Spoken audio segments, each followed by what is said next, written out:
Well, guys, today we're going to talk about COVID-19, its origins, the Wuhan Virology Institute, as well as Dr. Anthony Fauci.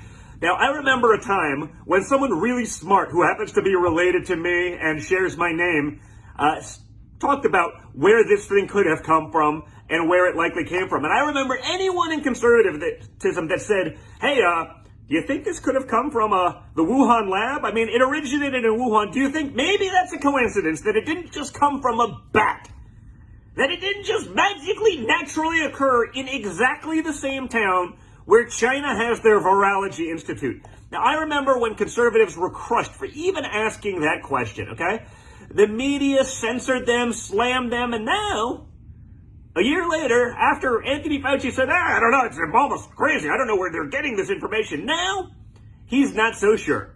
Now he's not 100% convinced that this occurred naturally. Okay. Watch this video of Donald Trump questioning it.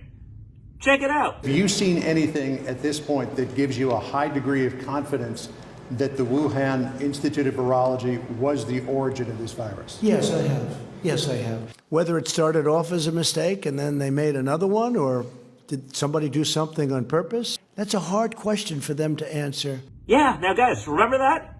And remember when anyone who questioned it was some sort of science denier? Okay? The Wuhan lab leak theory, it's ridiculous. It couldn't possibly have happened that way. I mean, total coincidence. Just happens to be in the same town, but we're to believe that it came from a bat. And if you didn't, you were terrible. These are the things that they're trying to push on, okay? We do know that the Chinese government has not exactly been open or honest or transparent to the international community. They don't want to open up the raw data because, according to this Wall Street Journal article now, the Wall Street Journal reporting that 3 researchers from that lab were hospitalized in November of that year while pretending and having most of the press call the lab leak theory a debunked conspiracy shows how ridiculous it is. It shows how tainted American journalists have become and the whole institution of journalism to suggest that something is debunked simply because Chinese officials deny it. Now, if you have a brain, if you are able to be and capable of free thought beyond just regurgitating a narrative, it's pretty clear that this thing could have at least possibly, if not probably, come from this. But they had to deny it.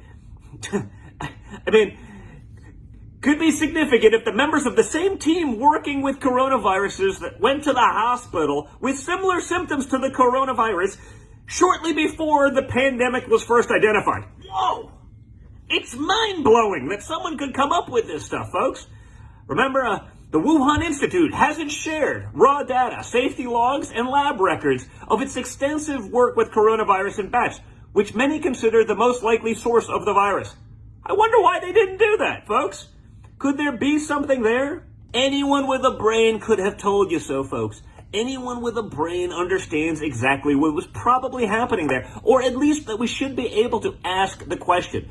Remember, when you have tech officials trying to censor conspiracy theories and create conspiracy theories or say that something's a conspiracy theory and disinformation because they want to purge you from their social media pages, well, you know, again, Donald Trump seemed to get it pretty close in 2020, of April of 2020, okay? But again, you're not going to give Donald Trump a win, so we're going to pretend that it didn't happen, okay? We're going to pretend that those things didn't happen. Turns out he was right, or at least it seems that he was right, or at least there's a high probability that he was right, that given what has happened, given the extent of the damage, shouldn't we at least be looking into it? And shouldn't we have been looking into it from moment one, rather than trying to pretend something that isn't is and try to cover it up? Okay, this is what happens. Now, probably millions of people have died, okay, all over the world, and no one wanted to have an honest dialogue about it, okay? And so major media spent a year demonizing the lab leak theory as an insane conspiracy theory. Fact checkers pronounced it false. Those suggesting it were banned on the grounds of disinformation, and now, turns out, maybe it's not. And even the people that were the cheerleaders of those supposed disinformation campaigns and going after the people that were talking about those things, even now they're saying, oh, well, guys, we're not so sure. Guys, wake up.